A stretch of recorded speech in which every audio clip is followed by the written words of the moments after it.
Good evening प्यारे बच्चों, मैं हूं आपकी एजुकेटर पूर्णिमा अतर सिंह और हम आपकी वर्कशीट नंबर 71 करेंगे। 21 जनवरी की ये वर्कशीट है। कल हमने ये चैप्टर शुरू किया था नेशनलिज्म इन इंडिया, ठीक है, जिसमें हमने ये देखा कि नेशनलिज्म होता क्या है।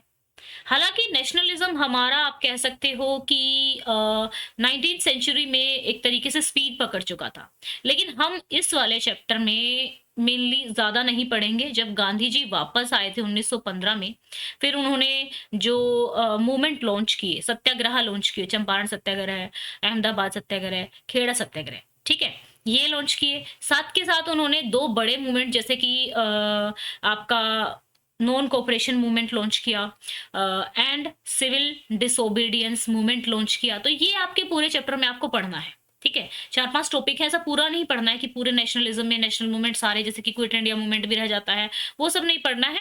आपको नॉन कोऑपरेशन मूवमेंट पढ़ना है, सिविल डिसोबीडियंस मूवमेंट पढ़ना है। 1915 में गांधी जी आए थे, गांधी जी एक आइडिया लेकर आए थे, ठीक है। और इससे पहले, क्योंकि 1915 में गांधी जी आते हैं और 1914 से 1918 तक युद्ध होता है, तो पिछली वर्कशीट में हमने देखा कि किस तरीके से जो फर्स्ट वर्ल्ड वॉर है वो नेशनलिज्म को बढ़ावा देता है। तो यहाँ में हम पढ़ेंगे कि गांधी जी जनवरी 1915 में भारत आए थे। ओके, कहाँ से आए थे? साउथ अफ्रीका से आए थे। और वहां पे उन्होंने एक जो काले गोरे की जो रिजीम थी, काले गोरे के प्रति जो एक भेदभाव होता था, उसके खिलाफ फर्स्ट टाइम सत्याग्रह को अपनाया था, ठीक है। मास एजिटेशन, जो जनता ने प्रोटेस्ट किया था, उसका नाम दिया गया था सत्याग्रह। लेकिन सत्याग्रह का एक वाइड मीनिंग ये है कि पावर ऑफ अ ट्रुथ, ठीक है, need to search for the truth. वो कहते हैं कि अगर आप किसी सही कारण के लिए लड़ रहे हैं, तो if the struggle was against injustice, तो फिजिकल फोर्स जरूरी नहीं है, ओप्रेसर अपने आप ही धीरे धीरे हार जाएगा, ठीक है। This could be done by appealing to conscience of the oppressor, की ओप्रेसर को उसकी जो चेतना जो है उसको जगाया जाए कि भाई आप गलत कर रहे हो, बार बार उसको एहसास दिलाया जाए आप गलत कर रहे हो। People including the oppressor had to be persuaded to see the truth, और उनको मनाया जाए इसके लिए, instead of being force to accept the truth, बजाय कि उनको सच्चाई एक्सेप्ट करने के लिए उनको फोर्स किया जाए, ठीक है। तो यहाँ पे आप कह सकते हैं Mahatma Gandhi believe that this dharma of non violence could unite all Indian. तो उन्होंने कहा था कि जो अहिंसा का ये जो धर्म है, ये ही पूरे सभी इंडियंस को क्या कर सकता है? यूनाइट कर सकता है। तो फिर जब गांधी जी आते हैं, तो गांधी जी के आने से पहले ही वो भारत में बहुत फेमस हो चुके होते हैं, साउथ अफ्रीका से लोग उनको जानते होते हैं।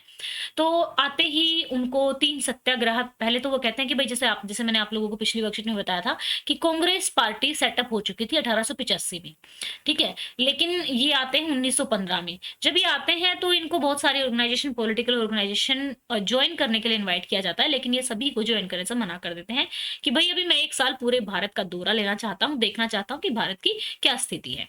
तो फिर ये किसानों को देखते हैं चंपारण सत्याग्रह में। वहां पे किसान जो थे इंडिगो यानी कि नील की खेती करते थे। तो शुरू में तो नील की खेती जो थी काफी प्रोस्पर थी, काफी फायदेमंद थी, लेकिन तब फायदेमंद थी जब तक केमिकल डाई नहीं आया था। अब केमिकल डाई इवॉल्व हो चुका था, केमिकल डाई आ गया था, तो इन लोगों को ज्यादा एक तरीके से जो प्लांटेशन था, जो इंडिगो खेती के लिए, अब उसके दाम घट गए थे, ठीक है ना, लेकिन रिवेन्यू उतना ही लिया जा रहा था उनसे। It was the first Satyagraha movement, ये पहला सत्याग्रह मूवमेंट था भारत में गांधी जी का। 1917 डेट है बच्चा, वैसे ये 1916 में चंपारण गए थे बिहार में, इंस्पायर करने के लिए पीजेंट्स को अपने जो प्लांटेशन सिस्टम था, किस चीज का प्लांटेशन था? इंडिगो का, ठीक है। ये सक्सेसफुल रहा था और ये ब्रिटिश गवर्नमेंट को कह रहे थे कि भाई इस सिस्टम को अबॉलिश कर देना चाहिए। खेड़ा सत्याग्रह, ये क्रॉप फेलियर हो गया था, प्लेग उस टाइम पे आ गया था, तो जो किसान थे वो रिलैक्सेशन चाहते थे रिवेन्यू में, ठीक है, कि भाई रिवेन्यू कम किया जाए, वो पे नहीं करना चाहते, तो उसके लिए ये लड़ा गया, मतलब हुआ था। अहमदाबाद में जो कॉटन मिल वर्कर्स थे, वो प्लेग बोनस मांग रहे थे प्लेग के टाइम पे कि भाई हमें दिया जाए। तो जो वर्कर मांग रहे थे वो 50% मांग रहे थे, जो ओनर थे वो 20% देने को तैयार थे, ठीक है। लेकिन गांधी जी ने उनको 35% लेने को कहा था कि भाई 35% पे तुम आ जाओ, ठीक है ना। तो व्हाट इज सत्याग्रह आपको एक्सप्लेन करना है। Briefly explain the earliest 3 satyagraha movement organised by Mahatma Gandhi. तो ये तीनों आपको डिस्क्राइब करने हैं। तो चलिए, अब 2 ही क्वेश्चन है, आसान से हैं, पर तीनों इसमें पूरी वर्कशीट ही आ जाएगी दोनों क्वेश्चंस में, आपके आंसर्स में। तो चलो, what is Satyagraha? The idea of satyagraha emphasizes the power of a truth and the need to search for truth. It is suggested that if the cause was true, the struggle was against injustice, then the physical force was not necessary to fight the oppressor, right? Then Champaran satyagraha मैंने explain कर दिया है, 1916 में हुआ था। ठीक है, oppressive plantation system हो रहा था किसका, इंडिगो का।